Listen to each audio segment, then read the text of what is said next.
பைரவி பழச நினைச்சு பார்த்துக்கிட்டு ஆறுமுகத்து மேல கோவப்படுறாங்க.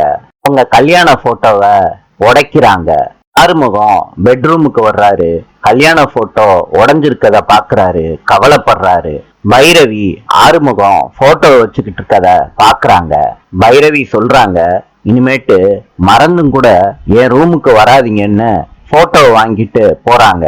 ஆறுமுகம் பைரவிய கன்வின்ஸ் பண்ண ட்ரை பண்றாரு.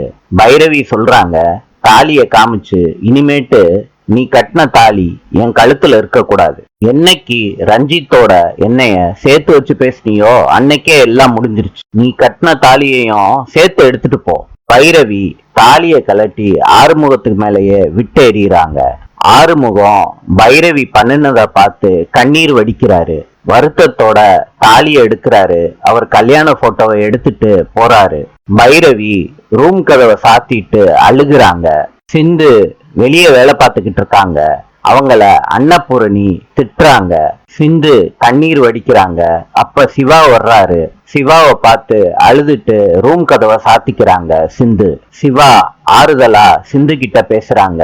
சிந்து அவங்களோட மனக்குறைய சொல்றாங்க சிவா கிட்ட. ஆறுமுகம் ரூம்ல உட்கார்ந்துகிட்டு அழுதுகிட்டு இருக்காரு. பைரவி ஞாபகமாவே அவரோட போட்டோவை செவத்துல மாட்டிட்டு பைரவியோட தாலிய அந்த போட்டோல மாட்டுறாரு. போட்டோவை பார்த்து சொல்றாரு, ஒரு நாள் என்னைய புரிஞ்சு ஏத்துப்ப, அந்த நாள் வரைக்கும் உனக்காண்டி நான் காத்துக்கிட்டு இருப்பேன்னு ஆறுமுகம் கண்ணீரோட சொல்றாரு.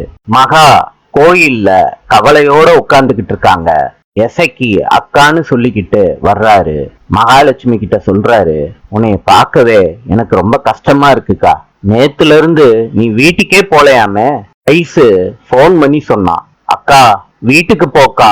எசைக்கு அந்த வீட்டுல இருக்கவே எனக்கு ரொம்ப அசிங்கமா இருக்குடா. அந்த வீட்டுல நான் மகாராணி மாதிரி இருந்தேன். ஒரு வேலை செய்யறவ மாதிரி அந்த அன்னபூரணி என்ன ஸ்டோர் ரூம்ல தங்க வச்சுட்டா. நாளை சந்திப்போம்.